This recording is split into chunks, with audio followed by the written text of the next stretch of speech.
Dear listeners of the Female Guides Requested podcast, happy Wednesday. I'm your host, Ting Ting from Las Vegas. Today's episode is different from all the previous ones, and we also have our first male guest. This episode is the first episode of the new series called Guides Beta. There are many things guides want to know other than getting certifications. There are many questions guides want to ask, and this is my attempt to collect wisdom from the community. In today's episode, our guest, Jed Porter, talks about independent guiding. Jed is an IFMGA AMGA mountain guide. He writes articles and yearly reviews to help demystify guiding as a profession on his blog. He serves as the president of the CGC Board. CGC stands for Certified Guides Co-op. He guides more than 100 days a year and makes most of his income through guiding.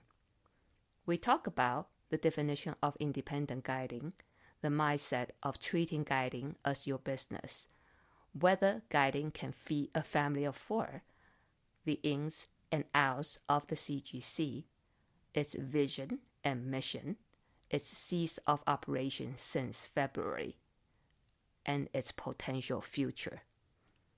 Should we be pessimistic or optimistic about guiding? Should we go find a so-called real job? Should we always have backup plans? Can we find creative ways to pivot guiding? None of the questions has an easy answer, and I hope this episode can help you navigate through some of the challenges guides often face. Oh, rest assured, we will keep featuring amazing female guides. Now, please enjoy this interview with Jed Porter.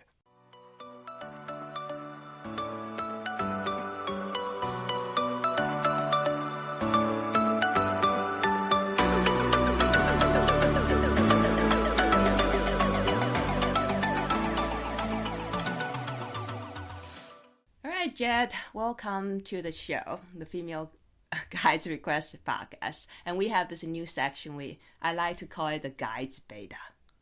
We are going to talk about topics that many guides are interested in. And today, the theme for today is independent guide. And there's a reason I invite you to talk on this show, because I think you are an excellent choice for talking about this topic. 2 things. One thing is, I know on the Facebook AMGA Professional Members Forum, you post this yearly review, right? How many years have you done that? Oh, I don't know, 4 or 5, I suppose. And then in that review, can you just briefly tell the audience what you put in those reviews? Yeah, I keep some basic stats: work, volume of work, nature of the work, some location information, various post-trip like debrief type questions I'll answer for myself and summarize. And then I think what gets people really going within the guiding community is that I'll post my wage and tip information. And more recently, I've been posting and collecting information on the like what the clients pay and then what I pay, or what I'm paid as wages.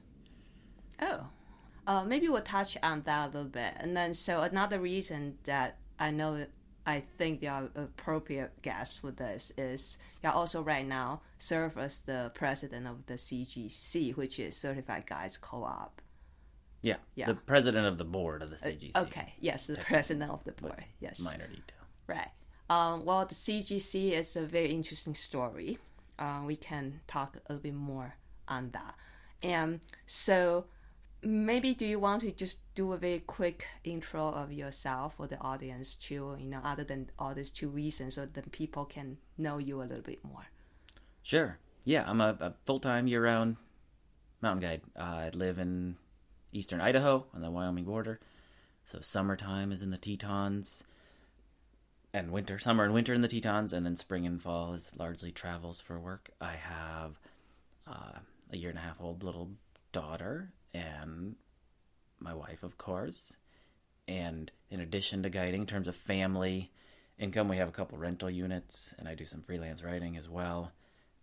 But guiding is 75-80% of the cash flow for the family. Wow, you are very transparent about like where your income sources are. Thank you for that, because I know that especially you said that thing is like a lot of guys are very interested is that you put your wage or average daily wage on your report, right? Because people ask me just like, things like we can't find any data on that. And obviously you are just one example. There will be more people out there, and then who knows how much they get paid.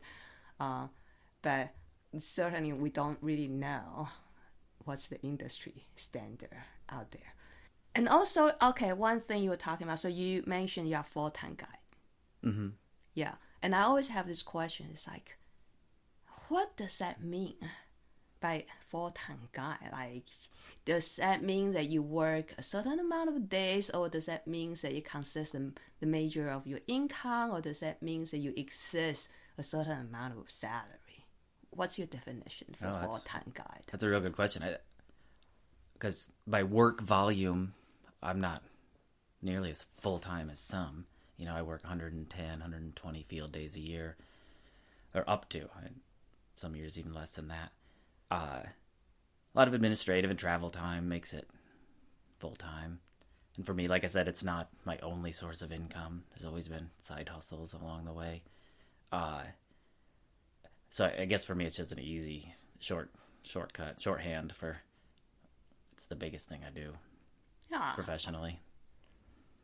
And you said it consists of like 75 to 80% of your current income, right? Yeah, guiding. Roughly, yeah. Yeah.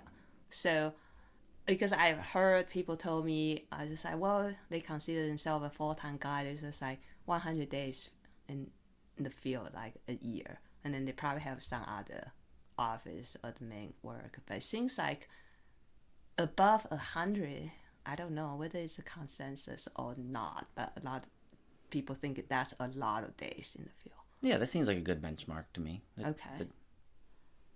But depending on the nature of the work, like fewer than 100 could also still feel pretty darn full-time if they're...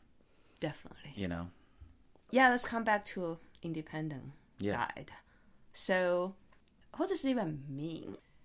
It seems like in United States, it's very hard to be an independent guide. Do you consider yourself an independent guide? Yeah, I consider myself an independent guide. I think the easiest definition is that an independent guide is it's either like a label or a title, or it's a role that all of us sometimes play. Any guide who's generating their own work. Okay, so I would think of as an independent guide, whether that's return clients or you know, marketing themselves, promoting themselves somehow. That, you know, that falls to me under the independent guide label. Okay, so you're saying that they recruit their clients on their own? Yes, recruit and or maybe not the initial recruitment. Maybe the initial introduction to a client was through a guide service or an off the dock, fishing off the dock, referred to in the Tetons. You know, someone who signs up with a guide service and then is assigned a guide. From the guide's perspective, we refer to them as fishing off the dock, and then that client wants to do something else in that same area or in a different spot with that guide. In my view, that's when the relationship changes that's when the nature of the business changes from a guide's perspective, when the guide is arranging that work one way or another directly with the client, through interactions directly with the client. So you're saying that, like, your definition of an independent guide is this guide is actively kind of running his guiding almost like a business. Yeah, or it certainly can be. They can be and should be, right, in my view. Yeah. Yeah, because, I mean, obviously, guys is in the service industry, right? Then probably all the guys are more or less, if they try hard for their client retention can be maybe like 20% or 50% independent guy then. I think so. I think it's debatably like anyone who's doing it full time, is generating some of their own work, either seasonally or geographically, in order to just make a living doing it. There aren't many places or times or companies with which you can just work that off the dock work year round. Right. True. Yeah.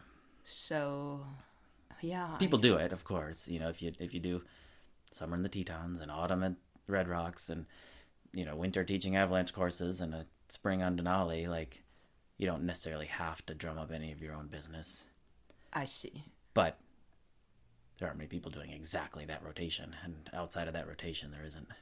So you mean like off the dock means you say, okay, you travel to, say, different region according to the season and then pick up work there? Well, the off the dock, maybe that's a confusing phrasing. That the implication there is that the client contacted a company, and then that company assigned the work to one of their staff guides, versus the client contacting the guide, and the guide figure out how to run the trip. Figuring out how to run the trip, either with their established business relationship at maybe their own business, maybe the company they work for locally, maybe companies they work for elsewhere, maybe some guest guiding, one-off guest guiding arrangement, whatever. But to me, the distinction is in like where that initial client contact comes from, I guess. Okay. So would you say that the majority of your work would be like this? Yeah, it's 80% of the work. My work volume is independent guiding. Work I generate myself. I see. Yeah. And obviously, you think if you choose to do this way, that it's a better approach than just comparing to, say, travel around and hang out and get work. I think I wouldn't say it's better. I personally like having these. The way it manifests for me is that I have close relationships with a small number of clients and work with them over weeks and months and years and decades in some cases. And that I like that personally. So in that way, it's better to me. But I also think it's sort of a business reality. There isn't, I haven't seen very many guides make a legitimate, sustainable living without having any contact with clients on their own. Right. Yeah, that comes down because I'm like interested, and I obviously try hard for my own client retention too, because I just think that, first of all, just like you said, it's nice to have a long-term relationship with some clients you care about, and also potentially generate more income for myself, because you just put more work in there. And I'd say in that fashion, when you're retaining clients, in my definition here, you're working as an independent guide. You're okay. That in my definition of it. All right, but I don't know, but not we're in Red Rock that I'm right now. Mm-hmm. This season, I'm employed by the institute. Mm-hmm. I don't think, in their point of view, that I'm independent guide. Sure, and I don't know that it matters. Okay. Because I as I'm always working as an employee in the United States, the way, especially now with the CGC inoperable, I'm always an employee of a different company, and I have to work within that company's policies. I have to work within labor laws and such. So it's more a mindset thing. Like, I first work for these clients, and I work within the constraints of the business structure to do so, and that means being an employee. I see. Right. It's maybe some mental gymnastics I'm doing here, but the clients come first. The clients are what defines the business, in my view. I see. Because obviously, if the client just can pay you directly, you probably would just take that. Yeah. Right. Yeah. But then, obviously, in the United States, it's not how the things work. That's correct. The permit system dictates otherwise. Right. And would you agree if I say that here, the biggest hassle for, say, U.S. guys to really freely, independently work? Because for me, my ideal way is just like, okay, I'm a rock guide, right? Hopefully I can go guide Yosemite, but I can't. That's correct. Right, because they don't even let me guest guide. So I have to be the staff guy, which is another story. Some areas I can. But however, the dream of independent guy is just like, okay, wherever this client wants to go, you can. Because you will figure out a way. But then things like the permit is a biggest hassle here in the United States. I don't know whether you agree with that. It's definitely a major obstacle. It's especially as compared to other parts of the world, it's a huge hassle, for sure. Yeah, and that's kind of an interesting topic because, well, yeah, IFMGA guide. Do you work outside of the United States? Not in a meaningful fashion in recent years. But how familiar you with other countries or other area system? Can you do like a quick comparison with for U.S. sure. system? Yes. The major alpine countries in Europe, the credential, the IFMGA credential, the guide certification in the Alps gets that individual access to the terrain, and they can work through a company or they can recruit the clients themselves, but the credential is the access to the terrain. In Canada, it's kind of a hybrid, right? They have a land management system similar to ours, and that commercial use is regulated closely as it should be. But the guide association and the groups of guides share permits such that they can work somewhat more independently than we can. South America as a whole morass of different rules and minimal rules, really. New Zealand, I understand, you need to be certified and need to be from New Zealand. Japan's rules have changed recently. I don't quite understand them. And then here in the U.S., as we know it, that all public land the commercial use of all public land is regulated. Like I said, as it should be. I think we might kind of get a little stuck on this, but I, for one, am in favor of regulation of commercial interests on public land, even when that commercial interest is me. The way it's regulated, it limits the number of entities that can access in most places, right?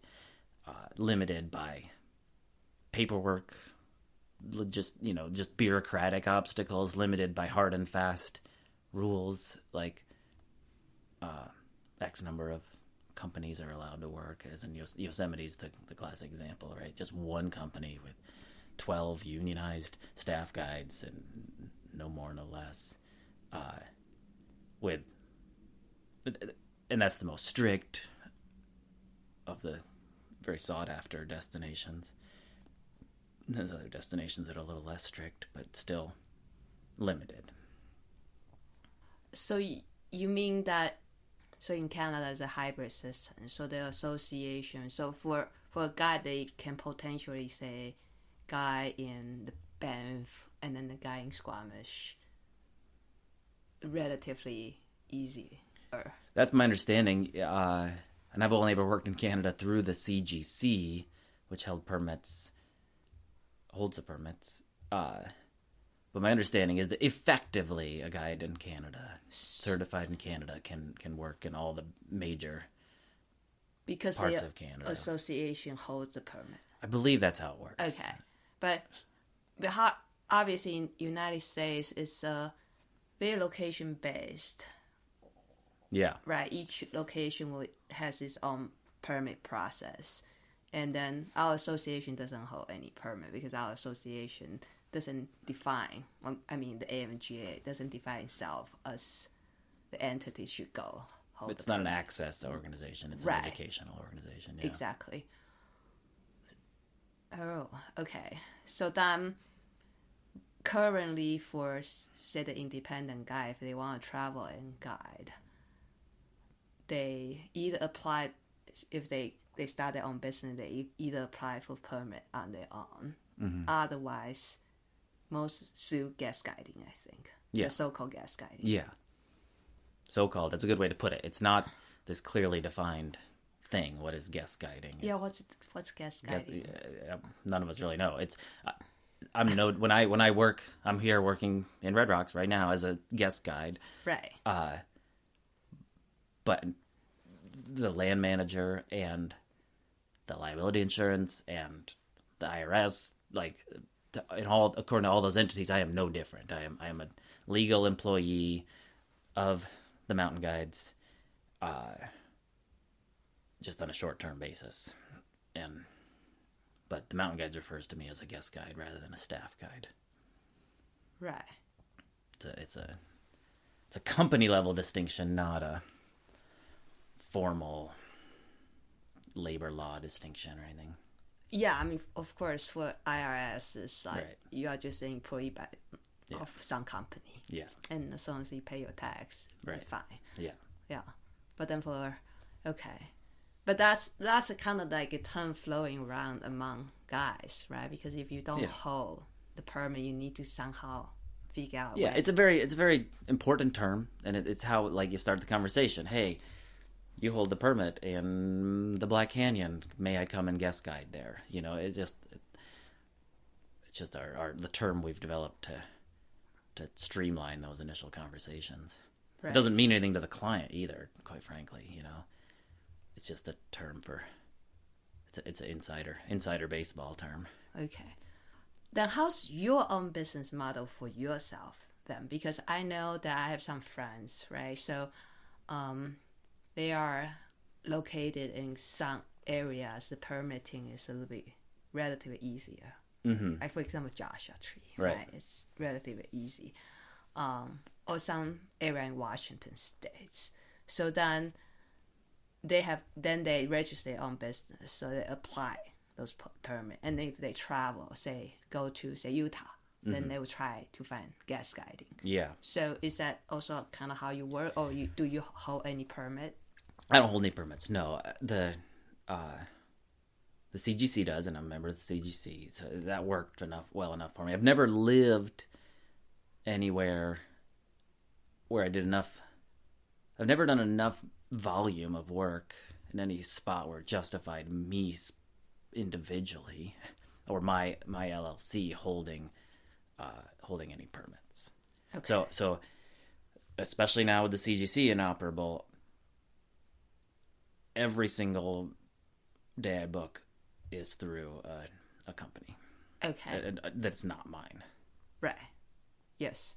So, yeah, we mentioned quite a few times about CGC. Maybe it's time to talk a little bit about CGC. So, CGC is Certified Guides Co-op. Yeah. Were you a founding member? No. Okay. Are you familiar with the inception of CGC? In very rough terms, yeah. Okay.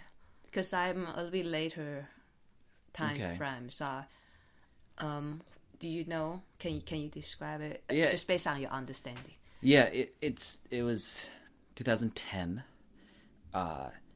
It was started as the Certified Guides Federation, CGF, and the motivation for starting it was twofold, almost equal parts,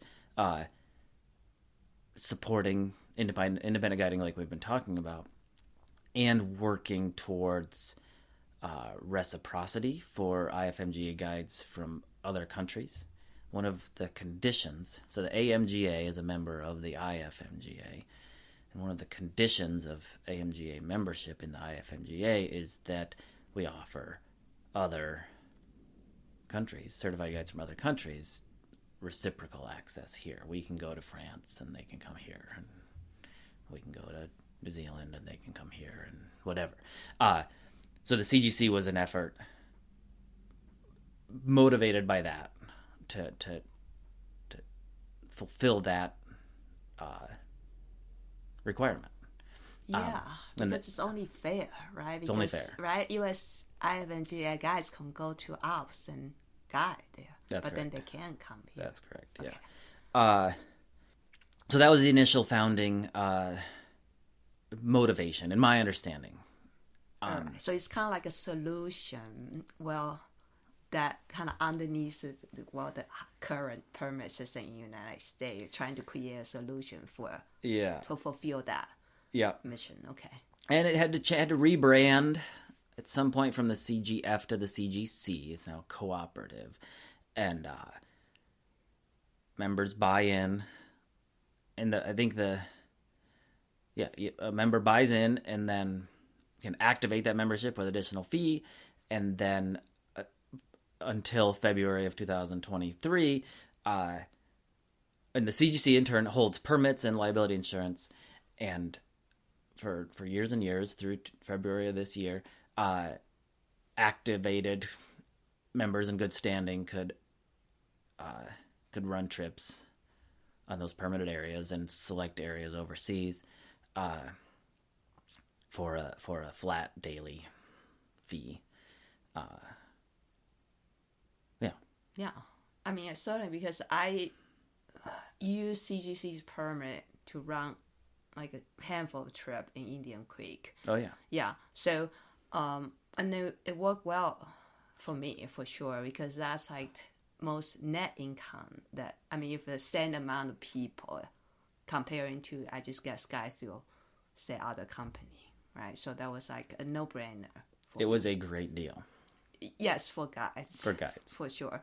So then what was the reason that now the CGC is stop operating? Risk management. Institutional level risk management. The biggest thing of which was that the liability insurance we had and have will not cover an incident or claim given the way it was all set up. One way to look at it is that from a client's perspective, the client pays in the way the CGC was working, the way you used it in Indian Creek, and I used it I've used it in Indian Creek myself and all over the country. Client paid me, my LLC specifically, but that's irrelevant. Basically, me. Client paid me, and then ran the trip with me. And then I, in turn, paid the CGC $50 for that day of climbing in Indian Creek. So I was not, as it turns out, upon legal review and such, me as the guide, I was not a representative of the CGC covered under the liability insurance. I was essentially a customer of the CGC, paying them for a service, and you can't just like buy a section of that insurance for the day. It was, so I wasn't covered by the guides operating under the CGC prior to February 2023 were not covered by the insurance like we thought we were. Oh. That was the big one. The other little things about the way trips are registered and approved and such and documented that be much easier to clean up, but the insurance thing is the big obstacle. Now, that doesn't paint us all in very good light. It's important to note that we as in the CGC administration board and management understood what we were doing and asked specifically multiple times about the suitability of what we were doing and the insurance we had, and were given affirmative answers all along the way. And it's possible that older insurance policies would have been better than the one we had have right now. We know we can't get one that says the right things going forward. So we sort of got a little duped by the insurance business, unfortunately. But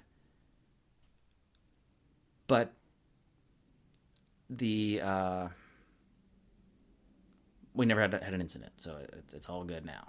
Right. Stopping operations was definitely the right choice because we didn't have a true professional level risk management system. I see. Which is ironic, right? Because we guys, our job is risk management, and then somehow we are not covered. Yeah. Right. In a way, the insurance, whatever. I mean, I have no knowledge about how insurance works. I didn't either. Okay. And maybe that was now. the reason Yeah. that CGC realized a little bit later that insurance somehow didn't work the way we thought that would work. Yeah. But then, is there like any like solution? I mean, to be honest, in the past, that so the $50 daily fee, or after that is like $75, I think. Mm-hmm. That I think that I'm willing, say if I run another trip, I'm willing to pay more. Yeah. Right? Because at that time I did think that, well, is that sustainable? Right? Because I mean, CGC obviously need to. I mean, even though we have very minimum admin cost, which doesn't mean that those people don't do a lot of work. But I'm just saying that we don't really pay a lot of admin work. And then also, obviously, I don't know how much cost is insurance, but I did have that thought, just like, let's pay some more. Right, exactly. Yeah. Would that even work? No. Yes. Yeah. There's so backing up a little bit. You're not alone. Everyone who looks at it critically and with any level of understanding of how business works can acknowledge that the CGC as it was operating was a really, really good deal. Right. To the point where it's probably too good to be true. Exactly. And what we've learned now is it was too good to be true. And we've, we shut down operations as a result. And we're all willing to pay more. Or let our clients pay more. And let us get paid more. Right. Let us get paid less, however we want to frame it, right? It's just a matter of doing it. It as it is now, what we learned is that for permits and insurance, guides, a company, let's see, what's the best way to phrase this? The company that holds the permits and insurance needs to collect money from the clients. That's job number one. Okay. All right. Yeah. Because that's not how we were doing it before, right? Right. And, yes, go ahead. And then, for the most part, the guides need to be paid as employees in accordance with labor laws and tax law. That's just a normal company. That just describes every other guide service that's out there.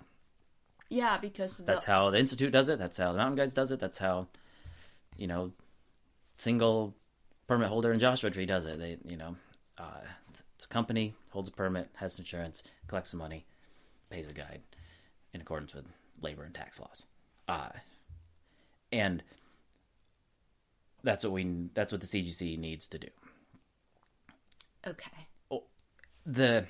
Just operate as like a normal, in quote, company. Because the only other example... Especially as it pertains to the requirements of insurance and land managers. Okay. We want to be as normal as possible. Because I know that, say, REI is a co-op. Yeah. And then they also have REI Adventures. I don't know with it. But basically, they do collect money. Yeah. And then they have employees who are the guides and whatever. Mm-hmm. So maybe they operate in the way that you just described. That's correct. Okay. Yeah. And for the CGC, it's totally doable. It's just a more robust administrative system than we've ever had before. And the board is 4 of us guides, and then we have Jeff Unger, is he's on the board now as well. So five members of the board, and we're all busy and such, and we're navigating. We've been working for months and months to see if there's still some clever way of doing this, clever workaround way of doing this, and we've only now recently resigned to the idea that the solution has to be, from the playbook now, and that's a big task, and it's going to look very different. The margins are going to be different for guides. Some of the client interactions are going to be different. Some of the trip registration and approval and such processes are going to be different. But more importantly, the biggest obstacle is just the logistical realities of setting up a business, all the business structures. Your normal guide service, take, any of the guide services we could rattle off. I'm not going to put anyone on the spot here. Started with an individual who wanted to take people out in the mountains and had a good idea for it and a branding strategy and maybe a mountain or a region they operated in, and ran the trips themselves and ran the booking themselves, and then eventually needed another guide, and they grew organically from there into this. There are companies now that cover much of the country and run trips overseas, but they grew there organically. And the CGC members are accustomed now to working all around the country and all around the world. And the crux the crux is to scale up to that in some fashion without the patience of organic growth. Okay. Or we intentionally downscale somehow to start back up. Either start up in one specific spot or one specific state or something like that. It's one idea we have. Then you become a little bit different vision, right? Compared to the original vision, right? Because backtrack a little bit. You said originally just like, okay, for those IFMGA guides from other countries be able to operate here. But then gradually it moved into that, okay, the guides can purchase some share from the CGC, and then they can run their trip and contribute some of their pay to CGC to cover some costs or whatever. Yeah.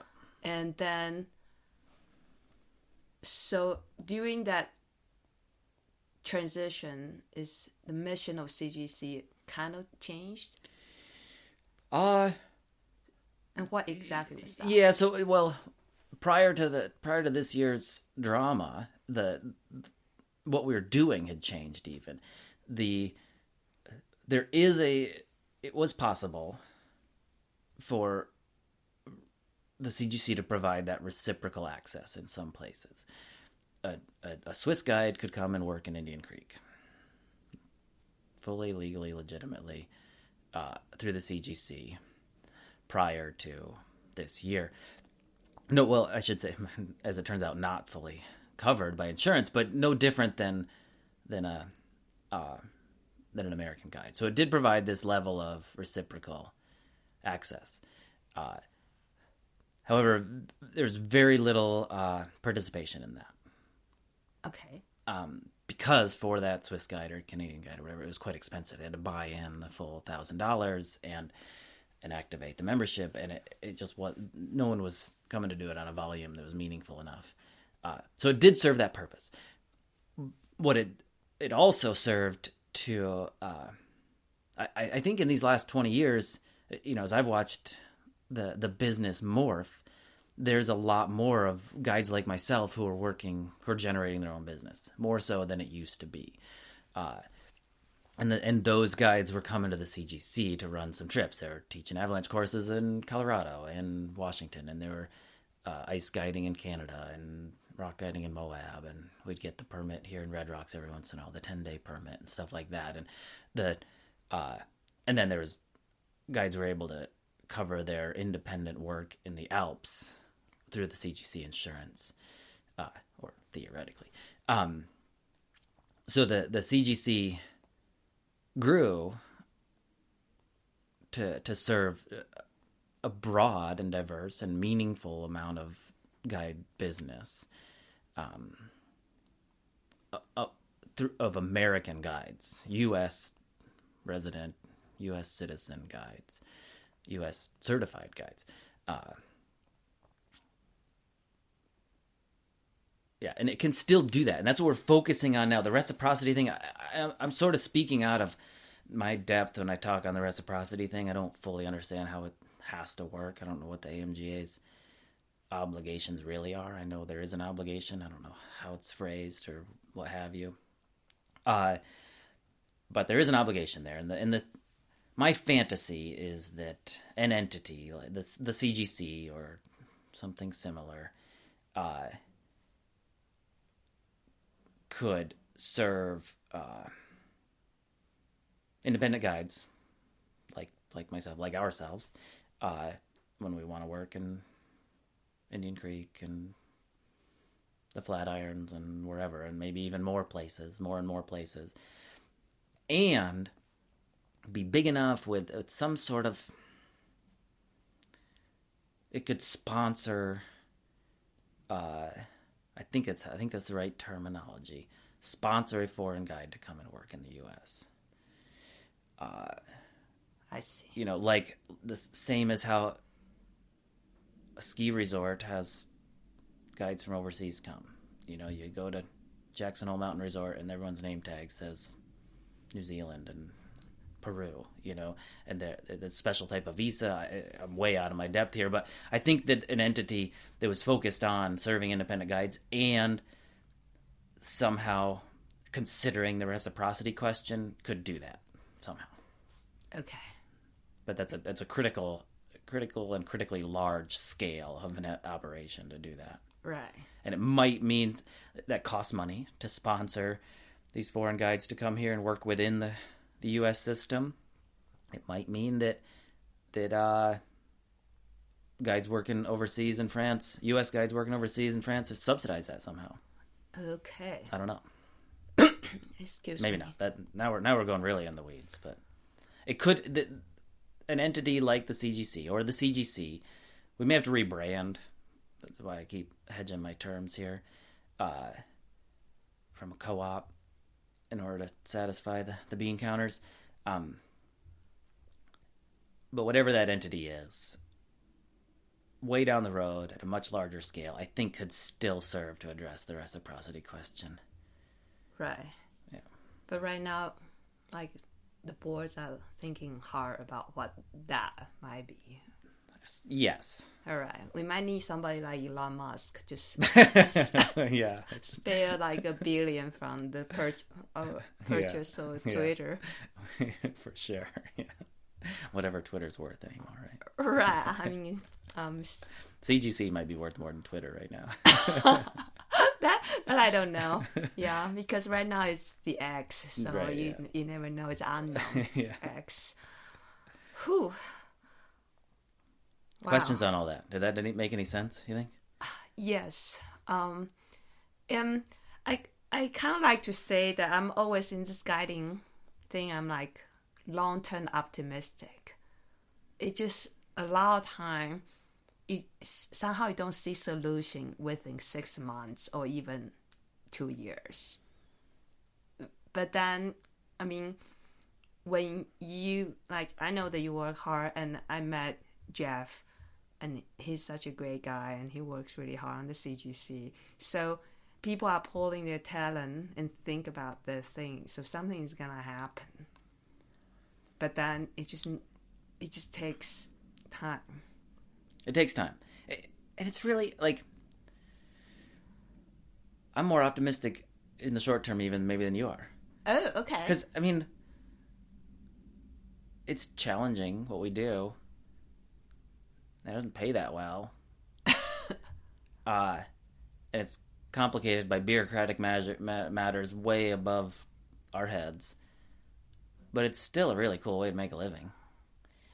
Yeah, I mean, can you elaborate that a little bit? Like, what do you mean by it's a really cool way to make a living? I mean, take people... All the same reasons we first got into it right, are still relevant. Yes. Years and years into this, right? Mm-hmm. And I don't think we need to be quite so pessimistic on it.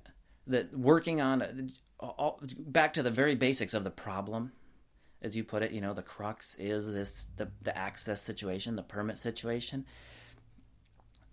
We can flip that script and say that, like, working on U.S. public land, one of the best, like, things we've ever done in the United States is preserve all this land. So working on it in the first place is a privilege.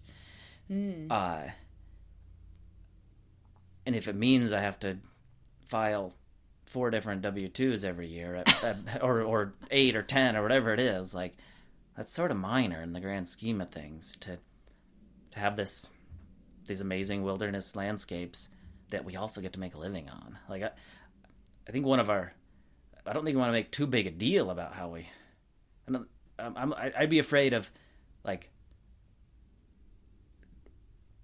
making a big deal about what we do and attracting enough attention that it gets even more regulated. Maybe that's okay. A weird I mean, I angle. totally understand though, because like, so I'm from Taiwan originally, and we have this small climbing area, right? And then the local climber are just like, okay, we try our best, as train, and then so we don't, and have very good rescue set up, like the procedure and training, so then we don't have accident that attract media attention. So then this area is not gonna get closed, right? So it's kind of like the similar thing is that we don't want to jeopardize the. Yeah, I mean, that shouldn't.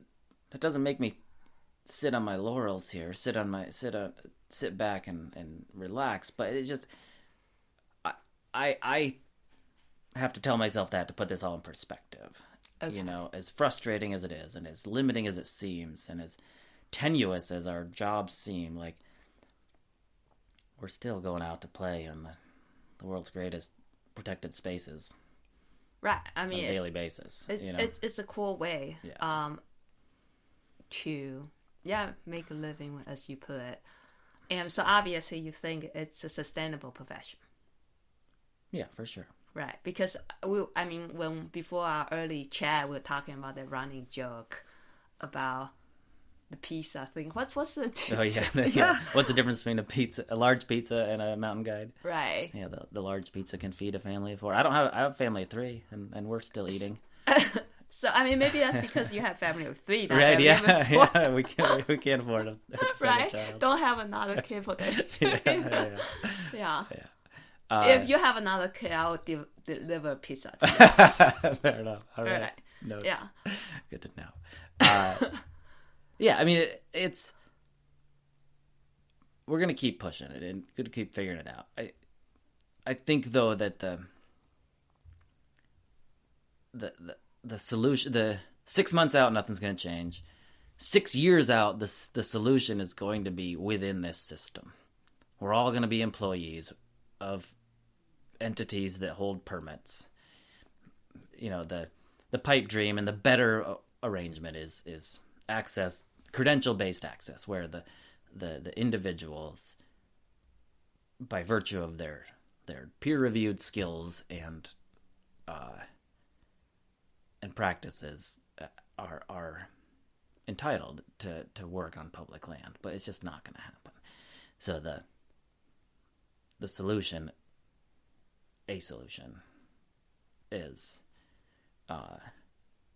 somehow within the system where we're all working as employees of permitted, insured entities that hold the permits. Or, like I said, hold the permits.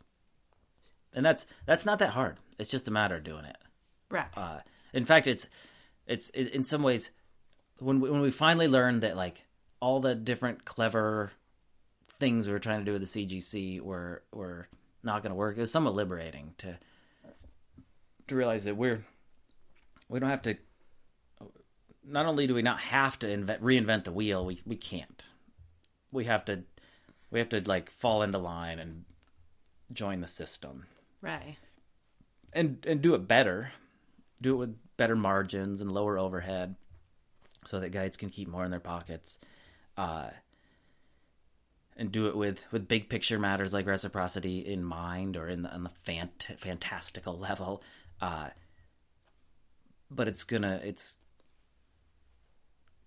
we're still, at the end of the day,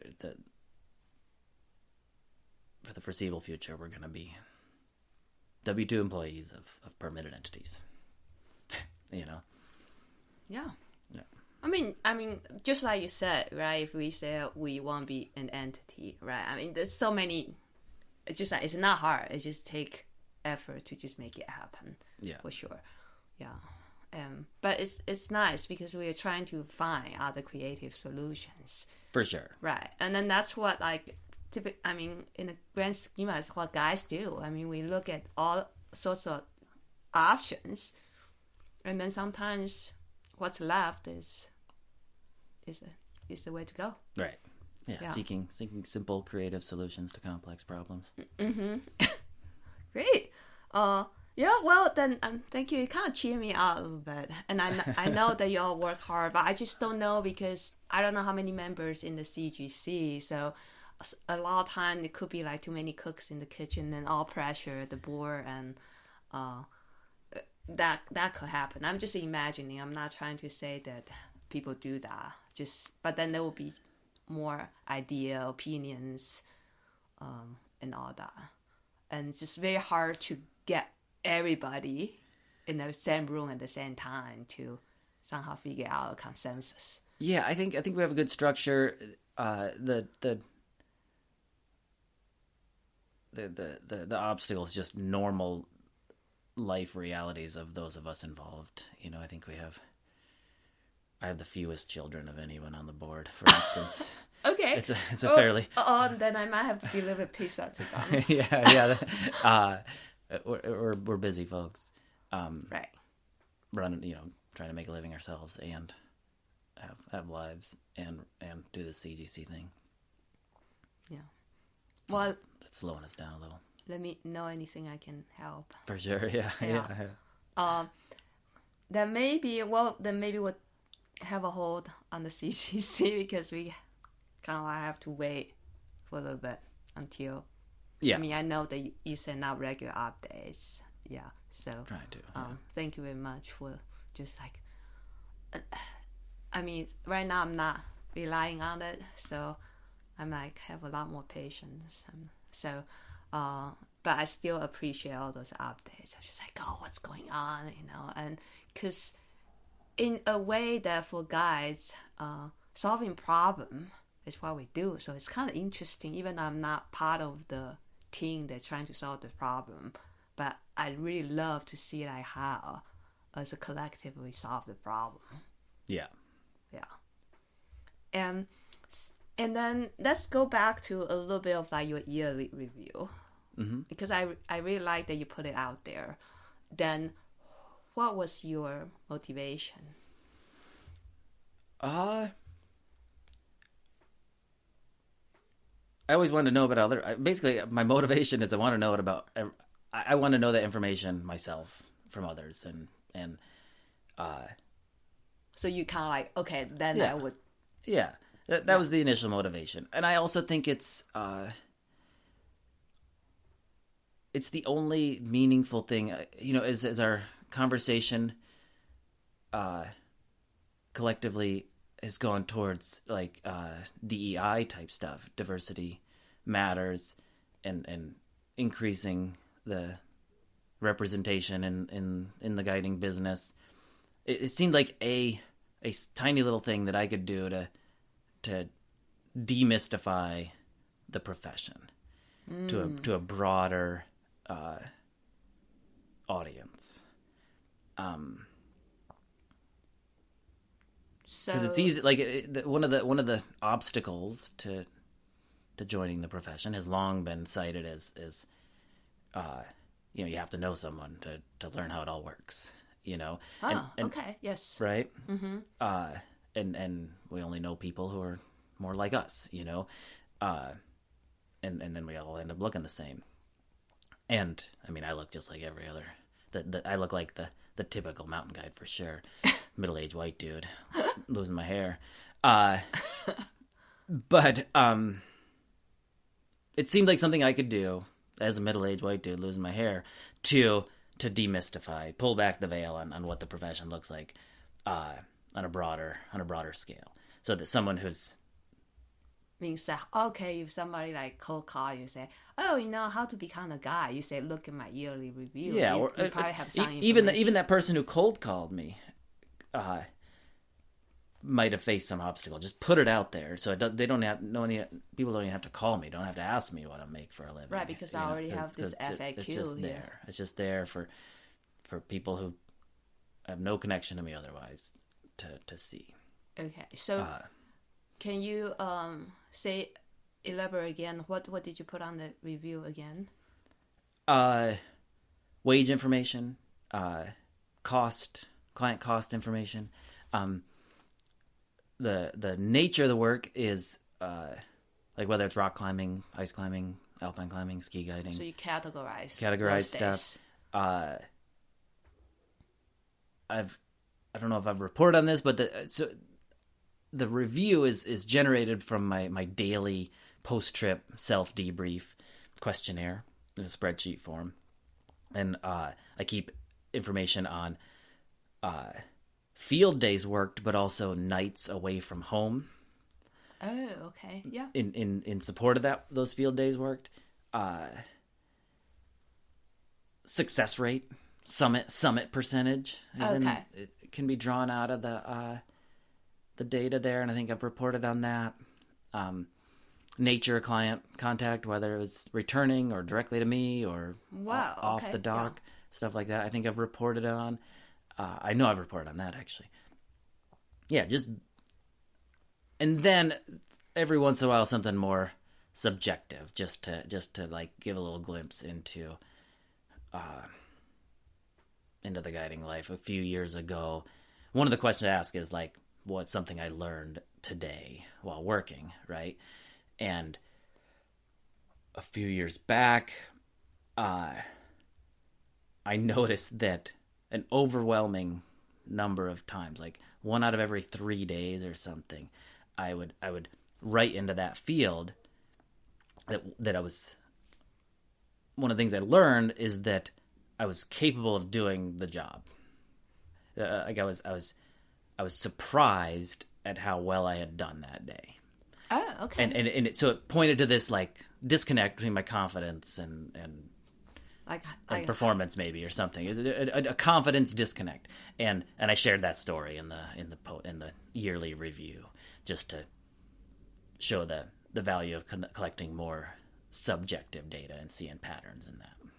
Right. So basically, you give yourself a review, and then you have objective numbers. Yeah. And then you also have some subjective, just kind of like compare to your past years or. Yeah.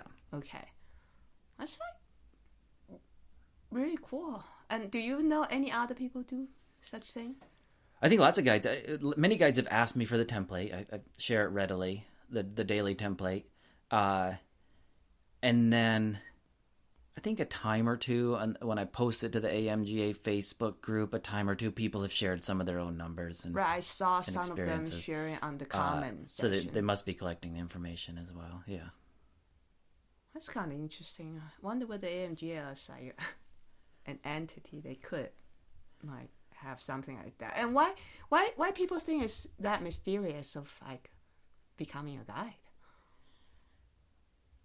It kind of is mysterious to me still. I don't know. I mean, in what way? For me, it's just like, okay, so right now, so a lot of people just like, okay, maybe I'll get my SPI because that's the most entry level, whatever. But then they were like, okay, I'm an SPI. How am I gonna find work?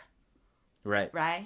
Yeah. Right? It's just like, where can I find work? I think that right now the conversation is very much about the conversation on mountain guiding, climbing guiding, all this stuff right now is focused on the training and certification. That sort of is the vocabulary with which we have this conversation. Is which courses have you taken? Where should I start? You know, and which course are you going to take next, and are you working within your SOP or not? That is the language of our community in a sense right now, which is an interesting.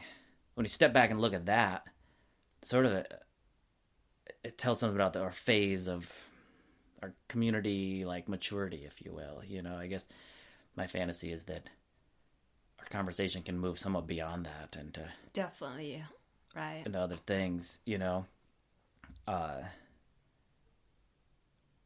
but it wouldn't, watching from afar or watching, trying to get into it, you wouldn't be wrong to conclude that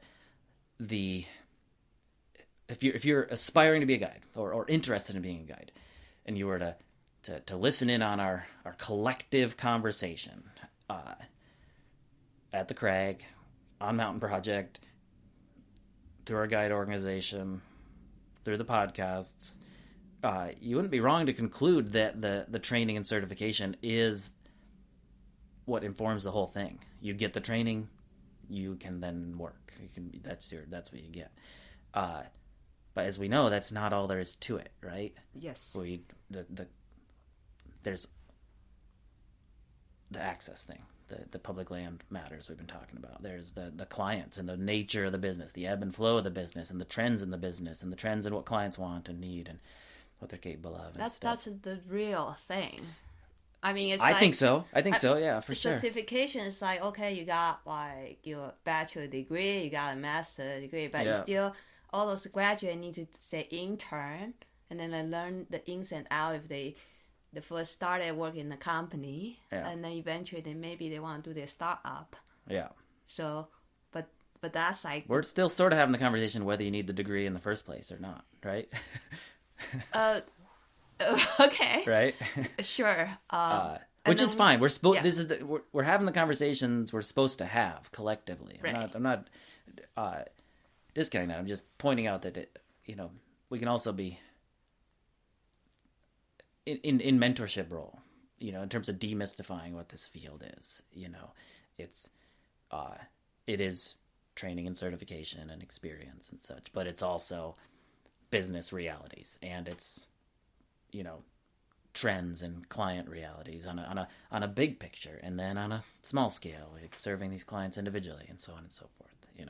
Definitely. I mean, certainly when I go through the training, I was stressed about training, right? But then when I start working, then I just like, all right, is this really gonna work? Yeah. Right? New stresses. Right? New stresses, obviously. Yeah. Just like, getting certification is relatively easy. Yeah. But then, how do you run, say you're independent, you're running a business, I would say. Yeah. Even though in the form or whatever on the surface, you don't own a business, but you actually do running a business. Yeah. Yeah. Wow. So those are the things you think is the more or less opaque thing. I think so. Okay. Yeah, and viability. We didn't even touch on the viability, the financial viability of doing this as a profession. Right. Is that a real job? Is it a real job? Yeah. I think so. It feels pretty unreal to me. It keeps me up sometimes. It pays the bills. Right. I gotta pay attention to it. It feels pretty darn real. Yeah. Right. People really want it. And then would you Some people need it to have a second kid?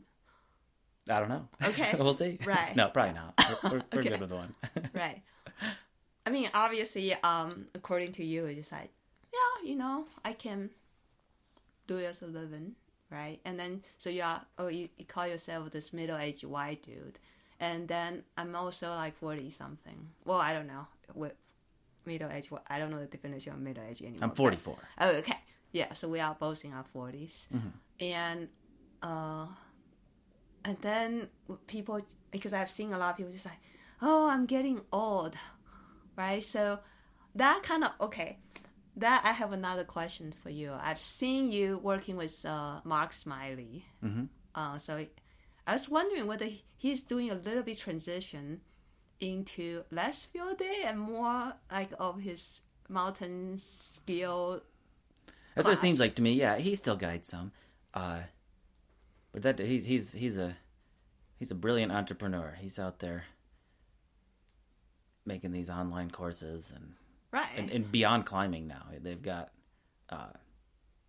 I'm not gonna blow up their spot, but they've got non-climbing related courses they're making now. Maybe I should do an interview with Mark Smiley. I'll he's say, great. hey, look, entrepreneurship can be something interesting. Yeah. Right. Yeah. On the topic of creativeness in our field, like there's no one more creative than Mark Smiley. Mm-hmm. Yeah. So I'm just wondering whether you're also, you were doing the field part of, you collaborate with one of his program, right? Mm-hmm. Mm-hmm. Yeah. I forgot, like avalanche and skiing. Mm-hmm. Right. So are you also thinking like you could potentially do like less field work and then transition? That's probably not my jam. Okay. I like this business. I like this community. I probably will not work in the outdoor business in a fashion that's not field guiding. Okay. I love guiding more than anything. In terms of professional passions, but anything else seems like all the hassle and none of the perks. The tenuousness of the outdoor business, the commercialism of it. A lot of anything else you do in the outdoor business is basically selling stuff, gear. Oh, okay. I see. Or we also kind of sell experience. We sell experiences, yeah, and we sell experiences, and that's awesome. And I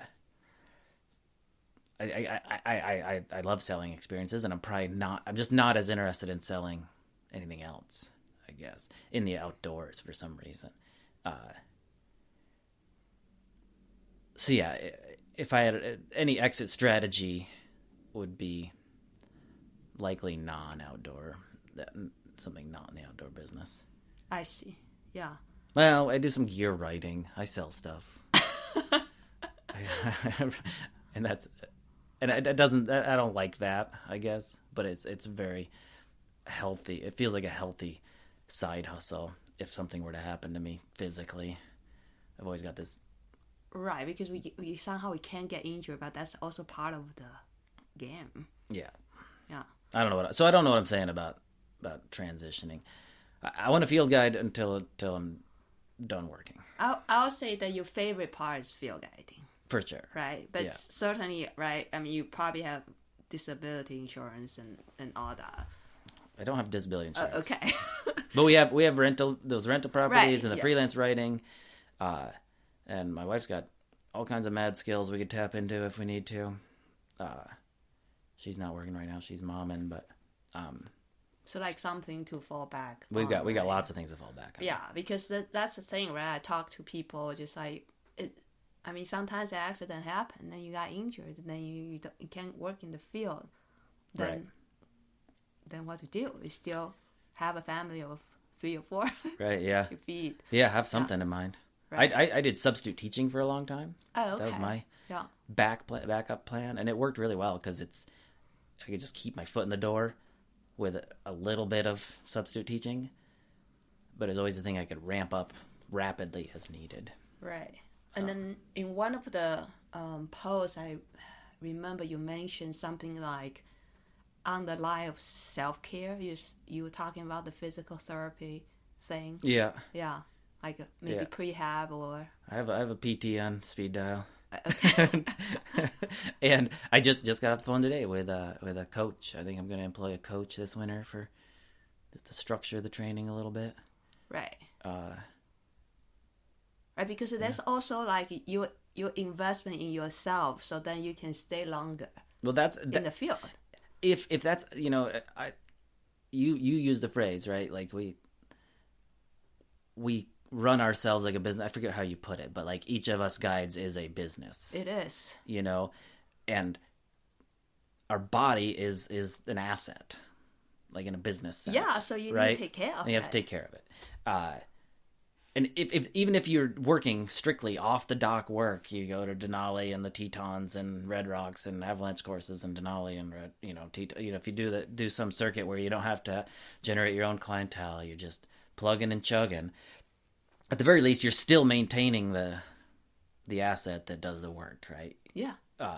And in that way, right? I mean, car need maintenance. I mean, we need maintenance. Yes, exactly. And so at every level, we have to think of ourselves as a business, and in all the same business senses: assets, costs, benefits, so on and so forth. Yeah, for sure. Do you also put that in your yearly review? Like that's the cost that you put in as an investment in yourself? No. Okay.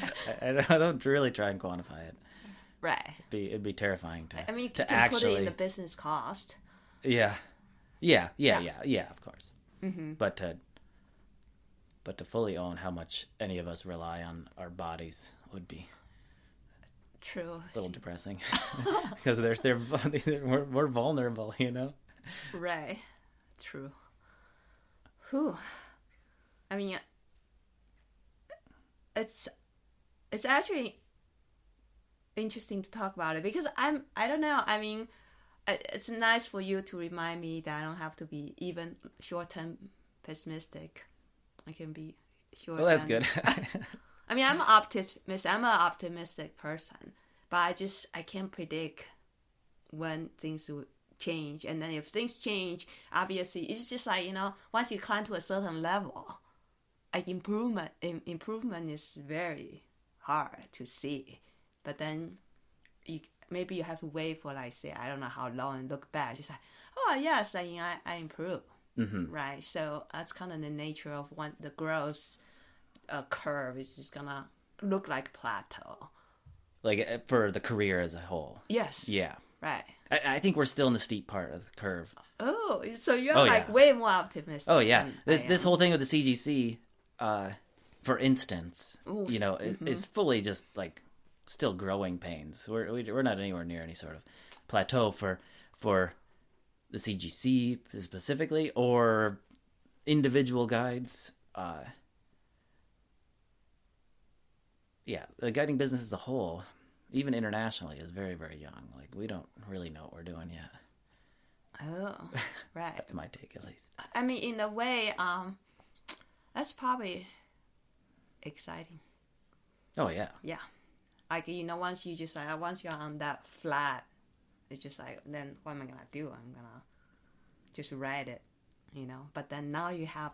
No, we're it's changing a lot in good ways. Like in my time, 20 years, like it's entirely different than 20 years ago. Yeah, can you elaborate that? Why you are like so optimistic? Yeah, I don't know. I'm not generally an optimistic person, so okay. This is bringing it out of me. But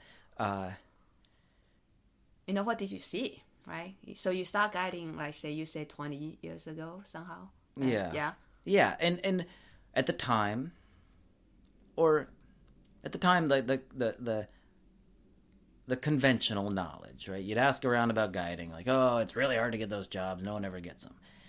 Okay, well, I got a job. Even once you get a job, like, most people just do it for a few years and have to get a real job later on. A real job. And that's, I haven't had to get a real job. Real job in quotes, air quotes here. The podcast, air quotes. And then, American clients just don't like hiring guides. That's a European thing. That was a thing we heard a lot. Yeah. And there's still cultural things here, but like, I think we see now like European style client guide relationships that we didn't see 20 years ago.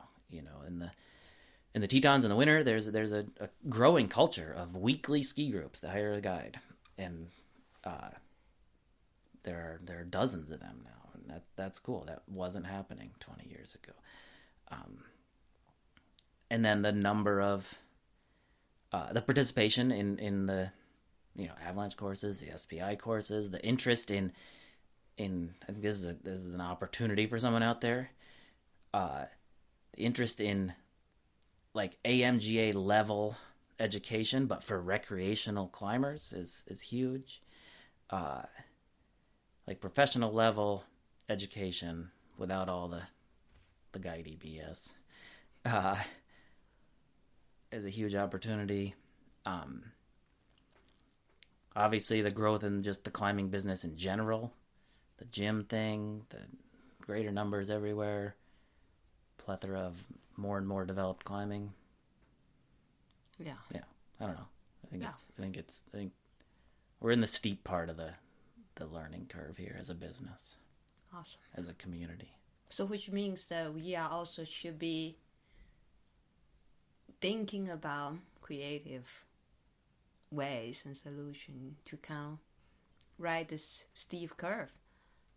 Yeah, for sure. Mm-hmm. Creative, like right now, creative going forward, understanding that what used to work won't work anymore. You know, all the right, everything creative, forward, backwards, present.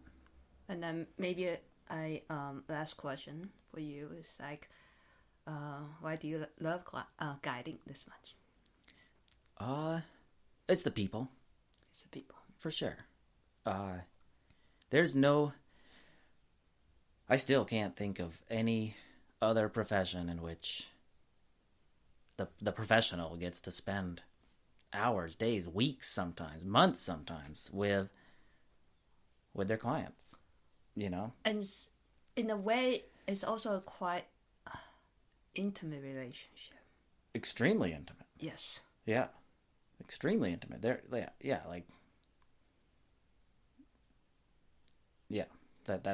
what it's all. That's what I like about it. And if there was some other way to make a living and have that level of connection and intimacy with random people, like I'd do that too, probably. But that we get to do it in these spectacular landscapes, like that's a pretty sweet bonus too. Nice. Yeah, thank you so much. And I know there are probably a lot of questions that, we are hitting slightly more than an hour right now. So I'm going to close today's podcast. But if you have any questions, contact me. And do you mind people contact you directly? Or? Oh, of course. Okay, yeah. So what's the best way to find you?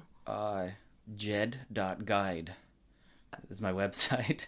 And then that's also where you put your yearly review. Yeah, the yearly reviews go there. It's my email address there, phone number's there. Okay, I'll definitely put that on the show notes. www.jed.guide or jed.ski. All right. Is ski your favorite discipline? Probably, yeah. Okay. Yeah, obviously I'm like rock.